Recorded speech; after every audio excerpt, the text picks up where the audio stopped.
Hello and welcome back. Kyle, the bleeping mechanic again. We're back at it. 2005 Mustang. We got another job to do. Time to change that oil. Shouldn't be too bad. I'll walk you through the steps. Oil filter, draining. Let's get to it. Let's go ahead and open this hood up. The car has been running for the last 15 minutes getting the last job I just did, which was the transmission up to operating temp, so the engine's very hot right now. What we're going to do is we're going to go ahead and let it so the oil can drain better. Pop that up.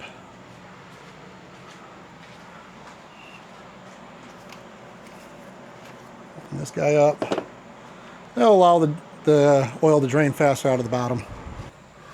Here's the oil drain plug on the back of the oil pan. This engine's very warm.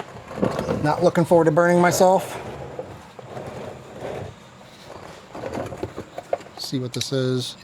It's like a 15 or a 16.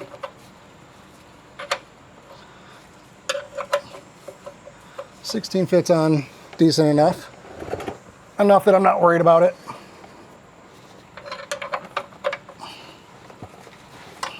A little double wrench trick.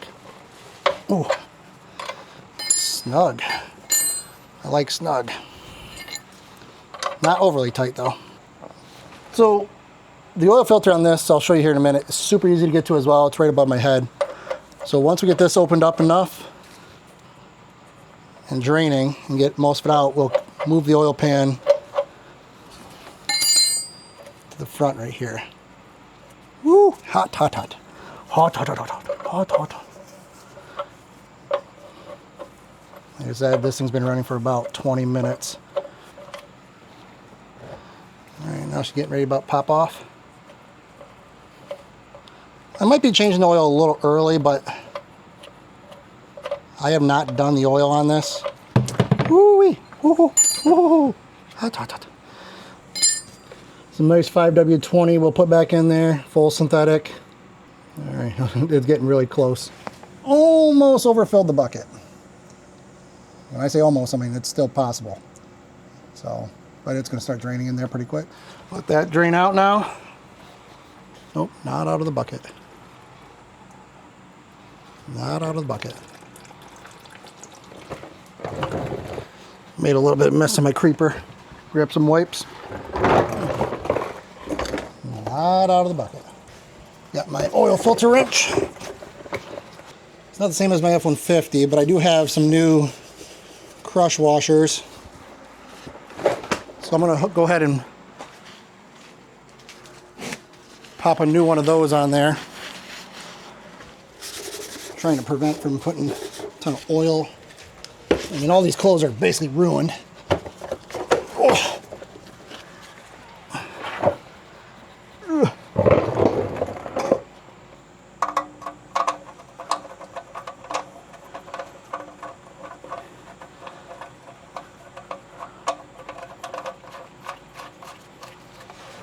Go ahead and snug this guy back up.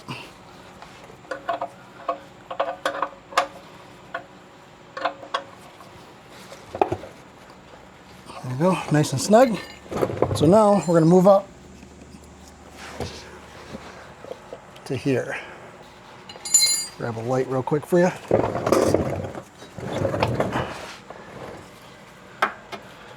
There's our oil filter right there. Yeah, I know, it's a Fram. I never use them. Not since the issues that they have been known to cause. I'm sure somebody will complain about it in the comments, but I go OEM. I guess at least if the oil changes are done kind of regular, I guess could be worse.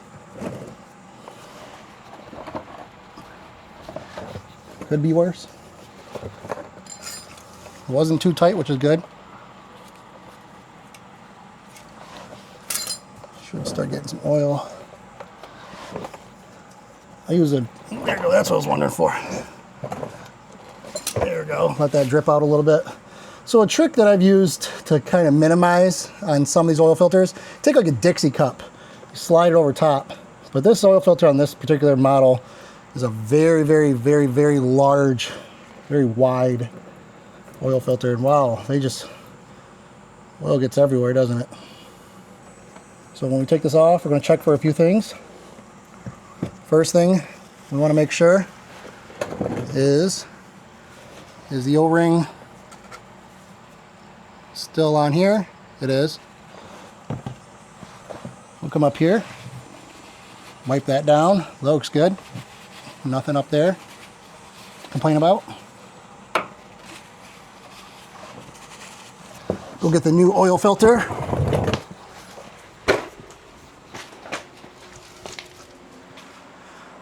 I'm using the original OEM Motorcraft. This one looks like it's a FL820-S. So first thing I'm gonna do is I'm gonna put a little oil on this O-ring to make sure it doesn't stick. Like I said, I'm using brand new, well, should always be using brand new, but full synthetic oil. So I'm just gonna get some on my finger, some on my finger on the jug, and just wipe that surface down there where these filters don't come off easy.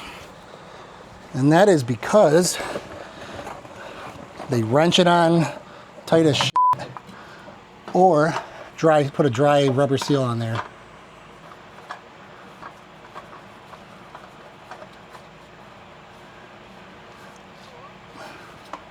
And we're just gonna do hand tighten as hard as we can.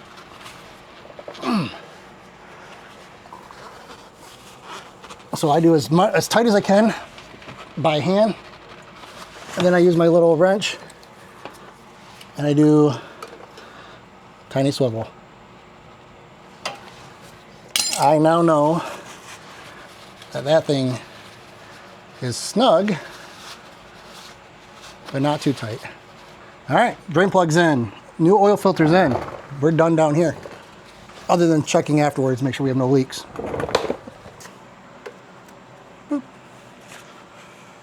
All right, let's get some oil in it.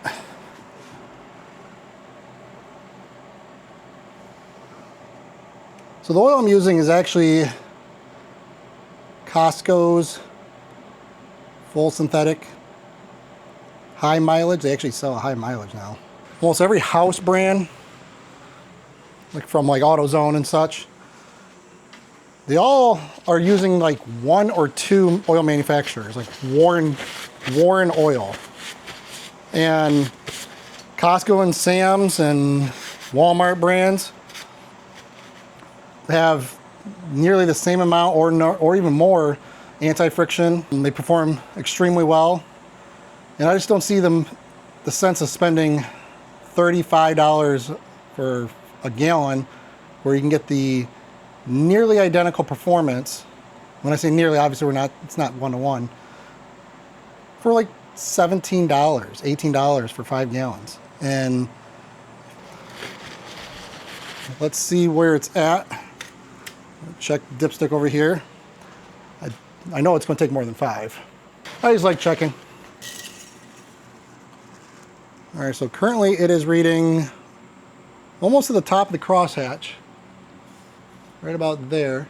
So it's going to need about another quart. So I got another jug. So let's add some more. Yeah, and what I'll do is I'll buy these from like Costco. I'll buy them when they go on sale, and they'll do like $4 or $5 off a 2-pack. So you can literally get 2 gallons for about $30, which is dirt cheap.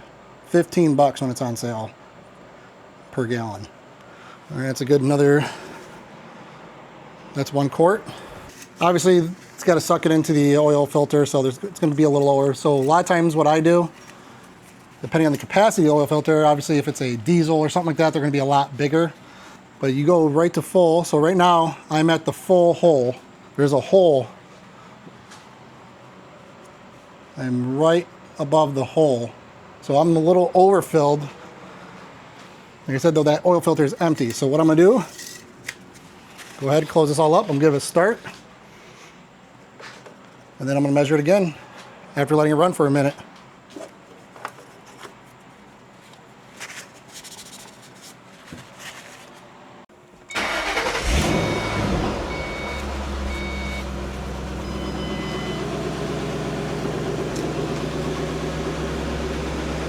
No drips, that's a good sign.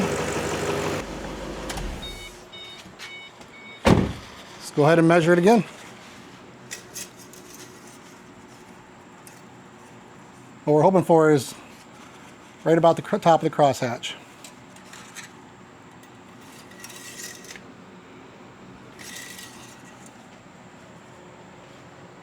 So we're actually went down a little more than I thought. It's actually just about a third of the way, it's hard to tell, but it's about a third of the way from the bottom of the crosshatch. So I'm going to add another half a quart. I mean, actually, it's completely fine. Crosshatch is a good spot for it, but a little extra oil capacity never hurt anybody.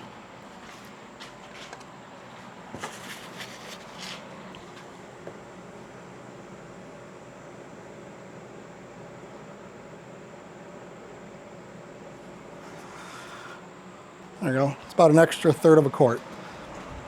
What that should do is put us at the top of the crosshatch. Should be the final check. Make sure this is nice and dry so the oil sticks good to it and I get a good clean measurement.